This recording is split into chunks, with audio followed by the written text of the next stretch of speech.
사무엘상 13장 8절부터 15절까지 말씀 제가 봉독합니다. 사울은 사무엘이 정한 기한대로 이레 동안을 기다렸으나 사무엘이 길갈로 오지 아니하며 백성이 사울에게서 흩어지는지라. 사울이 이르되 번제와 화목제물을 이리로 가져오라 하여 번제를 드렸더니 번제 드리기를 마치자 사무엘이 온지라. 사울이 나가 맞으며 문안하매 사무엘이 이르되 왕이 행하신 것이 무엇이냐 하니 사울이 이르되 백성은 내게서 흩어지고 당신은 정한 날 안에 오지 아니하고 블레셋 사람은 mik마스에 모였음을 내가 보았으므로 이에 내가 이르기를 블레셋 사람들이 나를 치러 길갈로 내려오겠거늘 내가 여호와께 은혜를 간구하지 못하였다 하고 부득이하여 번제를 드렸나이다 하니라. 사무엘이 사울에게 이르되 왕이 망령되이 행하였도다. 왕이 왕의 하나님 여호와께서 왕에게 내리신 명령을 지키지 아니하였도다. 그리하였더라면 여호와께서 이스라엘 위에 왕의 나라를 영원히 세우셨을 것이거늘 지금은 왕의 나라가 길지 못할 것이라. 여호와께서 왕에게 명령하신 바를 왕이 지키지 아니하였으므로 여호와께서 그의 마음에 맞는 사람을 구하여 여호와께서 그를 그의 백성의 지도자로 삼으셨느니라 하고 사무엘이 일어나 길갈에서 떠나 베냐민 기브아로 올라가니라. 사울이 자기와 함께한 백성의 수를 세어보니 600명 가량이라. 아멘. 오늘도 예배에 참여하신 모든 분들에게 하나님의 은혜와 평강이 늘 함께 하시기를 바랍니다. 30여 년 전에 발표한 김모 가수의 노래가 있습니다. 이런 노래죠. 지금도 이해할 수 없는 그의 기로 넌 핑계를 대고 있어. 잘 아십니까? 네. 핑계라는 김건모 가수의 노래이죠. 우리는 살아가면서 많은 핑계를 댑니다. 가장 쉽게는 약속을 지키지 못한 것에 대한 핑계가 있고요. 또 나에게 주어진 어떤 일을 하지 못한 것에 대한 핑계도 있습니다. 또 내가 어떤 일을 한 것에 대해서도 핑계를 대기도 합니다. 그래서 핑계 없는 무덤이 없다라는 말도 있죠. 그만큼 우리의 삶과 밀접한 관계를 맺고 있는 용어가 바로 이 핑계라고 할 수가 있습니다. 이 핑계라는 단어를 조금 순화해서 말하면 변명이 되고요. 좀 더 나은 말로 얘기하면 이유가 됩니다. 그래서 어떤 일을 함에 있어서 그 변명이나 이유가 정당하다라고 그렇게 판단이 되면 그것은 다른 사람들로부터 정당한 것이라고 인정을 받습니다. 그에게 잘못이 없다라고 인정하는 것이죠. 하지만 그 변명이나 이유가 정당하지 못하면 그것은 핑계가 되고 그 사람의 인격에 그리고 다른 사람과의 관계에 있어서 큰 상처를 주게 됩니다. 서로가 믿지 못하게 되는 신뢰가 무너지는 관계가 되기 때문에 그렇습니다. 그래서 핑계로 성공한 사람은 김건모밖에 없다라고 얘기를 하는 거죠. 우리 앞뒤 좌우에 계신 분들하고 한번 이렇게 인사하실까요? 신앙생활에 핑계대지 맙시다. 신앙생활에 핑계대지 맙시다. 한 번 더 합니다. 책임있게 신앙생활 합시다. 책임있게 신앙생활 합시다. 네, 오늘 말씀은 우리가 들어왔던 잘 아는 그런 말씀이죠. 사울이 왕이 된 지 얼마 지나지 않아서 블레셋과 싸움을 하게 됩니다. 그리고 약속한 사무엘은 그 기간에 그 싸움의 자리에 오지 않게 되죠. 그래서 당시 왕이었던 사울이 사무엘 제사장을 선지자를 대신해서 제사를 드리게 되는 거죠. 하나님의 은혜를 구하기 위해서 사무엘이 올 때까지 기다려야 했지만 그러지 못했다라는 것이 오늘 말씀의 내용입니다. 하나님의 은혜를 구하면서 사무엘이 올 때까지 기다려야 됐지만 사울은 그렇게 하지 못했습니다. 문제가 생긴 거죠. 사무엘이 약속한 시간이 되어도 오지 않았고 전쟁의 상황은 급박하게 돌아가고 있었습니다. 그래서 기다리다 못한 사울이 하나님께 제사를 드리기로 결정을 하고 자신이 직접 제사를 드리죠. 그런데 바로 그때 사무엘이 그곳에 도착합니다. 그리고 사울이 제사를 드린 것에 대해서 책망을 합니다. 결국 이 일로 말미암아 사울은 하나님으로부터 하나님과의 관계에서 멀어지게 되었고 나중에 자신의 왕의 자리를 내놓고 스스로 멸망하게 되는 그 비밀을 제공하게 됩니다. 그런데 이렇게까지 사울이 사무엘에게 책망을 받고 하나님으로부터 멀어져야 했던 이유가 무엇일까요? 왜 사울은 사무엘이 오기도 전에 제사를 드려야만 했을까요? 본문 11절을 보면 사무엘이 도착하기 전에 하나님께 제사를 드려야만 했던 부득이한 상황에 대한 사울의 항변이 나옵니다. 본문 사무엘상 13장 11절은 이렇게 말씀합니다.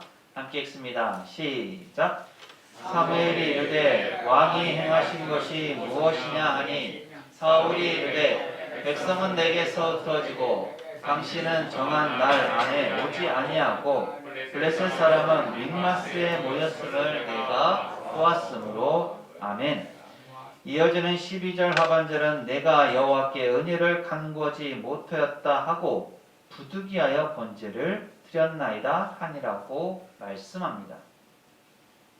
사울이 변명한 부득이한 상황을 성경은 세 가지로 요약해서 말씀하고 있는 거죠. 첫째, 백성들이 자신을 떠나기 시작했다라는 거고요. 둘째, 시간이 되어도 사무엘이 오지를 않았다라는 거고요. 셋째는 블레셋 군인들이 바로 앞에 대치하고 있었다라는 것입니다. 사울이 사무엘 앞에서 변명하는 이 내용들을 살펴보면 그럴듯해 보입니다. 시급히 하나님께 제사를 드릴 만한 이유가 있어 보이죠. 그 이유들을 조금 더 자세하게 살펴보면 첫째로 이스라엘 군대는 내부적인 문제에 직면해 있습니다. 본문에 앞선 사무엘상 13장 2절을 보면 처음에 사울에게 있던 군대는 3,000명이었습니다. 그런데 4절을 보면 블레셋을 쳤을 때 이스라엘 백성들이 사울을 다 따랐죠. 그런데 마지막 15절을 보면 남은 군인들의 수가 600명 가량입니다. 다른 것을 전혀 고려하지 않고 단순히 군인의 숫자만 놓고 비교를 해도 약 80%의 군인이 사울 곁을 떠난 겁니다. 왜 군인들이 떠나게 되었을까요? 물론 그 이유도 여러 가지로 생각해 볼 수 있습니다. 사울의 지도력의 문제일 수도 있고 이스라엘 군인들의 정신 상태가 문제일 수도 있습니다. 당시 상황을 살펴보면 이스라엘 군대는 수많은 적군 앞에서 떨고 있었습니다. 6절과 7절을 보면 이스라엘 사람들이 위급함을 보고 절박하여 굴과 수풀과 바위 틈과 은밀한 곳과 웅덩이에 숨으며 그를 따른 모든 백성은 떨더라고 말씀하고 있습니다. 그리고 이전에 암몬과의 싸움에서 사울이 승리하긴 했지만 아직 이스라엘은 체계적인 군대 조직을 갖추지 않은 상황이었습니다. 또 본문 뒤에 16절 이하를 보면 블레셋이 이스라엘이 철병기를 갖추는 것을 막았던 모습도 볼 수 있습니다. 수에 있어서나 또 무기에 있어서나 이스라엘은 블레셋의 적수가 되지 못했습니다. 싸움을 해봤자 승산이 없을 것이라는 생각 속에서 이스라엘 군인들은 흩어지기 시작했고 사울 곁을 떠났습니다. 이 상황에서 사울은 이스라엘 군대를 다시 모을 만한 응집시킬 만한 기회를 잡아야 했습니다. 그것이 바로 하나님께 은혜를 구하는 것이었죠. 그래서 사울은 이스라엘 군인들의 사기를 진작시키면서 내부적인 문제를 해결하기 위해서 제사를 드리기로 결정을 한 것이죠. 둘째는 사무엘과의 협력의 문제입니다. 사울은 사무엘에 의해서 왕으로 세움을 받았습니다. 사무엘은 당시 이스라엘의 마지막 사사로 그리고 선지자로 또 제사장으로 쓰임을 받았던 사람입니다.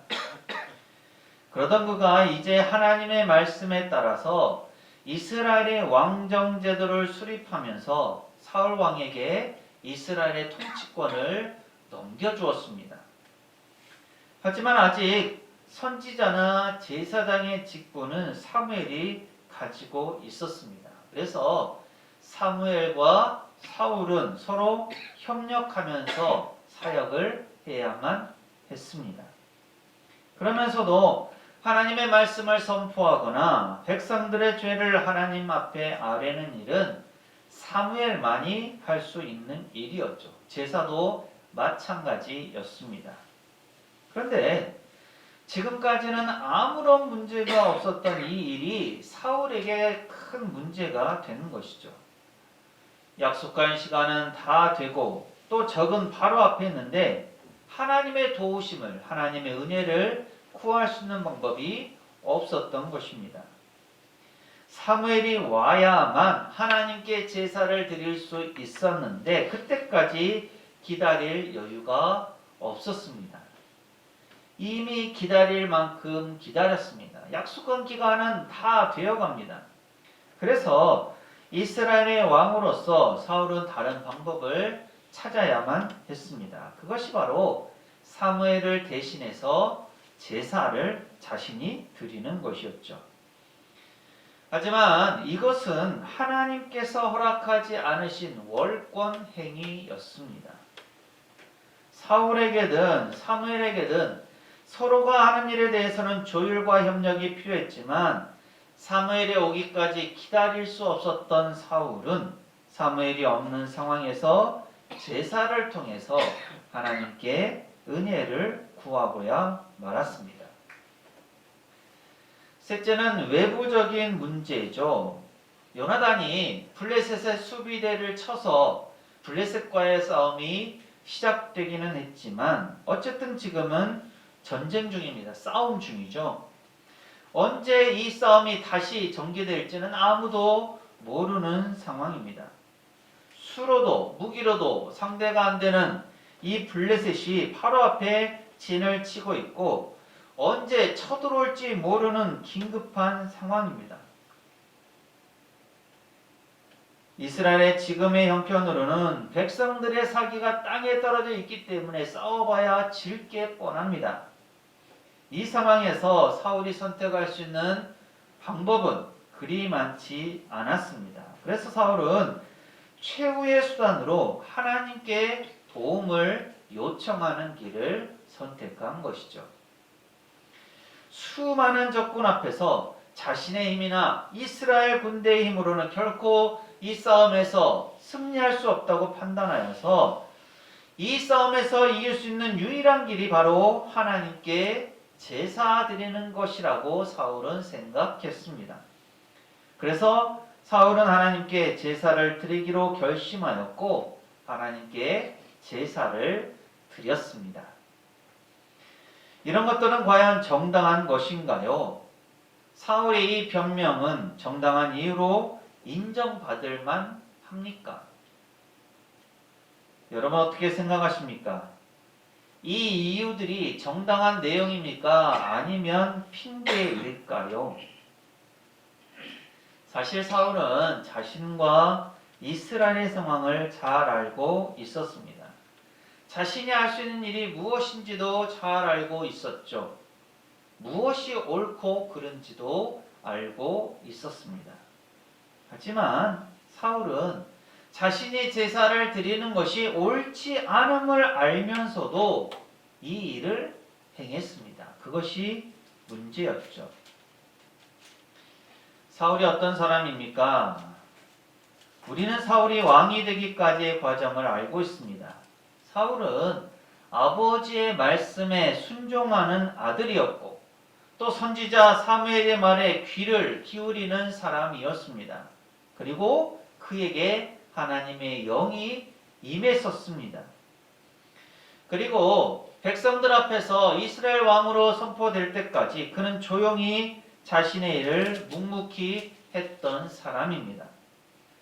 그리고 왕으로 이스라엘 백성들 앞에서 선포되어서도 소를 모는 일을 계속할 정도로 겸손하였고 때를 기다릴 줄 아는 사람이었습니다.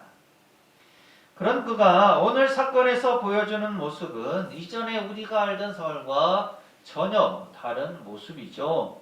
하나님께 순종하지도 않았고 하나님 앞에 겸손할 줄도 몰랐고 인내하지도 않았습니다.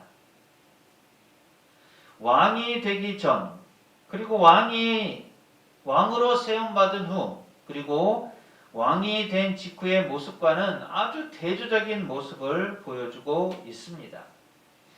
사울이 왜 그렇게 되었는지 우리는 정확히 알 수가 없습니다. 성경이 그것을 우리에게 가르쳐 주고 있지 않기 때문입니다. 하지만 사울의 이러한 변화된 모습을 통해서 우리는 우리 자신을 돌아볼 수 있게 되는 것이죠. 사울은 일을 저질렀습니다. 그것은 저질러서는 안 되는 일이었죠. 자신을 위해서뿐만 아니라 다른 사람에게도 본이 되지 않을 뿐더러 결정적으로는 하나님과의 관계가 깨어지는 일이었습니다. 그럼에도 불구하고 이 일을 저질러 버린 것이죠. 그리고 그 일에 대한 여러 가지 이유와 변명을 대고 있습니다. 자기 자신은 정당하다라고 얘기를 하는 것이죠. 부득이하여 어쩔 수 없는 상황이라면서 이해를 구합니다. 쭉 살펴봤던 것처럼 일반 상식적인 수준, 일반 상식선에서는 이 내용들이 옳다고 괜찮다고 인정할 만한 이유가 될지는 모르겠지만 신앙적인 관점에서 보면 이것은 핑계거리에 지나지 않습니다. 사울은 먼저 내부적으로 백성이 흔들리고 있다고 말합니다. 백성들의 왕이 누구입니까? 사무엘상 8장 7절은 여호와께서 사무엘에게 이르시되 백성이 내게 한 말을 다 들으라. 이는 그들이 너를 버림이 아니요 나를 버려 자기들의 왕이 되지 못하게 함이니라고 말씀합니다. 물론 지금 현재 상황에서야 사울이 이스라엘의 왕이지만 궁극적인 이스라엘 백성들의 왕은 오직 하나님이십니다. 백성들이 블레셋 군대로 말미암아 흔들리고 사울 왕을 떠나는 것이 사실 사울에게 염려거리가 아닙니다. 그것은 하나님께서 걱정하실 일이죠. 하나님의 백성들이 블레셋을 두려워하고 있습니다. 이들은 사울의 백성들이 아니었습니다. 그런데 사울은 그들을 자기의 백성으로 생각했죠. 사울은 단지 하나님으로부터 위임을 받아서 백성들을 통치하는 사울 자신도 하나님의 통치를 받는 하나님의 백성이다라는 사실을 잊어버린 것입니다. 사울은 또 협력의 관계에 있는 사무엘이 오지 않았음을 말합니다. 사무엘은 도착하는 때에 관해서 사울과 약속했죠. 그리고 사울은 그 약속을 믿으면서 이레를 기다렸지만 사무엘은 오지 않았습니다. 하지만 사무엘이 오지 않은 것은 사울이 관여할 바가 아니었습니다. 사무엘은 하나님에 의해서 세워진 하나님의 선지자입니다. 사울이 비록 왕이긴 하지만 사무엘은 사울의 통치 아래에 있지 않습니다. 사무엘은 하나님의 통치 아래에 있었고 하나님의 종으로서 하나님의 뜻에 따라 움직였습니다. 사무엘이 약속한 그 시간에 되도록 오지 않은 것도 하나님의 뜻과 계획하심이 있었습니다. 사실 사울은 하나님의 때를 기다려야 했죠. 조급하게 행동하지 말았어야 했습니다. 상황이 더 어려울수록 인내심을 가지고 기다려야 했지만 사울은 자신의 손으로 이 문제를 해결하려고 했습니다. 또한 외부적으로 블레셋 사람이 믹마스에 진쳤음을 사울은 말합니다. 이것은 사실이죠. 눈앞에 수많은 적군들이 있습니다. 하지만 전쟁은 하나님의 손에 달려 있습니다. 전쟁의 승패는 하나님에 의해서 결정되는 것이었습니다. 이스라엘이 블레셋과 진을 치고 있지만 그 싸움의 승리는 하나님이 주실 것입니다. 블레셋 사람들이 그 수가 많다고 그들이 더 잘 정비되어 있다고 블레셋이 승리하는 것은 아닙니다. 또 사울이 애쓴다고 전쟁의 승리를 얻을 수 있는 것도 아니었습니다. 하나님께서 사울을 통해서 이 싸움에서 승리를 주실 수도 있겠지만 또 다른 방법이 있을 수도 있었고 이스라엘에게 패전을 주실 수도 있었습니다. 사울은 하나님께 맡겨야 했습니다. 승리가 자신이나 이스라엘 백성이나 다른 것들로부터 오는 것이 아니라 하나님께로부터 오는 것이다 라는 것을 믿고 하나님을 바라봤어야 했습니다. 하지만 사울은 그렇게 하지 않았습니다. 하나님을 믿었기에 싸움에서 이기려고 제사를 급하게 드린 것처럼 보였지만 사실은 하나님을 온전히 믿지 못하는 믿음 없는 모습을 온 천하에 드러내 보이고 만 것입니다. 결국 사울이 사무엘에게 항변한 내용들은 사울에게 있던 그 믿음 없음에 대한 핑계에 지나지 않았습니다. 사울에게 온전한 믿음이 있었다면 백성들의 마음을 움직이실 그 하나님을 바라보았을 것입니다.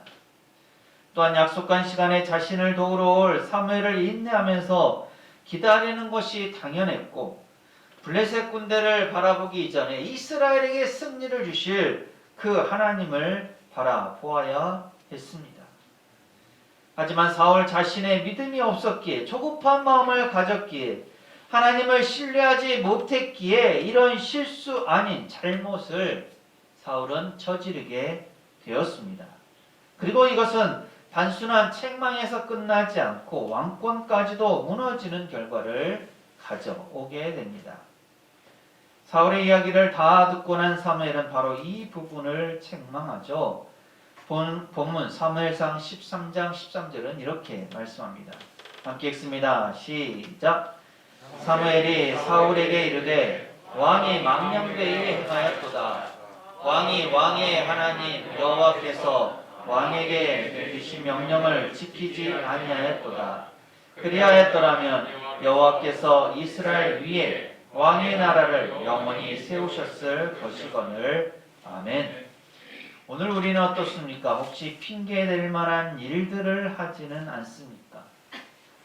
내 편은 없는 것 같고 하나님의 때가 언제 있는지는 알 수가 없고 바로 지금 당장 무슨 해결책을 내지 않으면 어떻게 되지 않을까 하는 급박한 상황과 조급함 때문에 하나님께서 원하시지 않는 일을 저지르고 있지는 않습니까? 뭔가 조치를 취하고 나서야 하나님께 기대어 혹시라도 있을지 모르는 하나님의 은혜를 구하고 있지는 않습니까? 우리는 사울처럼 핑계하지 말아야 합니다. 내가 먼저 일을 저질러 놓고 하나님께 해결해 주시기를 기대해서는 안 됩니다. 일을 하기 전에 믿음의 눈으로 하나님을 바라보아야 합니다. 기다리면서 하나님의 때를 기다려야 합니다. 그래서 결국 승리를 주시는 하나님께 영광을 돌려야 합니다. 내가 한다고 해서 어떤 해결책이 생기는 것이 아닙니다. 문제 해결은 하나님의 손에 달려 있습니다. 나의 생각이나 내 의지, 내 경험이 도움이 될 수 있을지는 몰라도 온전한 해결책은 될 수 없습니다. 하나님만이 유일한 해결책이 되십니다. 더불어 이 핑계를 생각함에 있어서 한 가지 더 주의할 점이 있습니다. 그것은 일을 하기도 전에 핑계거리를 만들어서는 안 된다는 점이죠. 사실 핑계는 어떤 일을 한 것에 대해서라기보다는 하지 않은 것에 대한 변명인 경우가 많습니다. 핑계는 정당한 이유가 될 수 없습니다. 하나님의 일을 함에 있어서도 우리는 주위에서 핑계를 대는 모습을 쉽게 볼 수가 있습니다. 시간이 없어서 할 수가 없고요. 다른 일을 하고 있어서 안 된다고.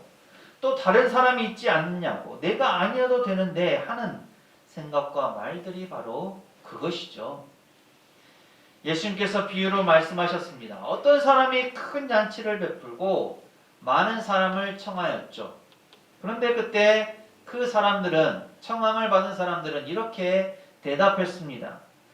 밭을 사서 나가봐야 하는데, 소를 사서 시험해야 하는데, 장가 들어서 못 가는데. 결국 그들은 하나님의 그 큰 잔치에 참여하지 못하고 그 대신에 가난하고 몸이 불편한 자들, 소외받고 버림받은 사람들이 그 자리에 초대되어 잔치에 참여했습니다. 우리도 이런저런 핑계로 우리에게 주어진 그 하나님의 일에, 하나님의 복된 자리에 참여하는 것에 대해서 핑계를 대어가며 우리의 시간, 노력, 정성을 쏟지 않는다면 결국 하나님의 천국 잔치에 들어가지 못할 것입니다. 지금 우리에게 어떤 문제가 있습니까? 그 문제를 어떻게 해결하려고 합니까? 하나님을 바라보고 있습니까? 하나님의 때를 기다리고 있습니까? 혹시라도 세상에 눈을 돌리고 있지는 않습니까? 하나님께 내려놓으십시오. 우리가 하나님께 모든 문제를 맡기면 하나님께서는 우리의 짐을 져주시고 모든 문제를 해결해 주실 것입니다. 또한 하나님의 일을 함에 있어서 주저하고 있지 않습니까? 하나님께서 이미 복의 자리를 열어놓고 계시는데 이런저런 핑계를 대면서 그 복의 기회를 놓치고 있지는 않습니까? 하나님께 핑계를 대지 마십시오. 핑계는 핑계일 뿐 그 이상도 그 이하도 아닙니다. 오히려 자신을 더 초라하게 만들 뿐입니다. 차라리 자신의 잘못을 사실 그대로 인정하는 것이 더 낫습니다. 일을 시작하기 전에는 믿음의 눈으로 하나님을 바라보십시오. 그리고 자신이 하는 일에 대해서는 책임을 지십시오. 또한 기회가 주어질 때는 열심을 가지고 하나님의 일에 동참하십시오. 그래서 우리 앞에 문제들을 해결해 주시고 또 그 일들을 감당할 힘을 주시는 하나님을 바라봄으로 승리의 삶을 사는 우리 모든 교우들이 되시기를 바랍니다. 기도합니다. 사랑의 하나님, 오늘 하루도 주님의 은혜 안에 거하게 하심을 감사드립니다. 저희가 모든 일을 하기에 앞서 먼저 하나님의 뜻을 구하게 하시고 사울 왕처럼 핑계댈 만한 일을 하지 않기를 원합니다. 또한 하나님의 일에 대해서는 최선을 다해 동참하기를 원합니다. 그래서 저희의 삶에 귀한 신앙의 열매들이 맺어질 수 있도록 저희를 도와주옵소서. 하나님의 도우심 가운데 승리하는 삶을 살기를 소망합니다. 저희 기도 가운데 응답하실 주님을 찬양하옵고 감사드리며 예수님 이름으로 기도합니다. 아멘. 사울의 변명은 핑계에 지나지 않습니다. 하나님은 핑계나 변명이 아닌 책임 있는 자세를 요구하십니다. 사랑하는 새성교회 교우 여러분, 하나님을 온전히 믿고 하나님께 먼저 맡기십시오. 우리는 해결할 수 없지만 하나님은 하십니다. 이 주님의 말씀을 마음에 품고 세상으로 나가십시오. 하나님께서 우리와 함께 하십니다. 지금은 우리 주님 예수 그리스도의 은혜와 아버지 하나님의 무한하신 사랑하심과 보혜사 성령님의 충만 교통하심이 하나님을 온전히 믿고 하나님께 맡김으로 하나님의 도우심 가운데 승리하기를 소망하는 세상교회 모든 교우들 가정과 삶과 생업과 사역 위에 이 한 주간의 모든 생활 위에 그리고 우리 교회 위에 영원토록 함께 하시기를 간절히 축원하옵나이다. 아멘.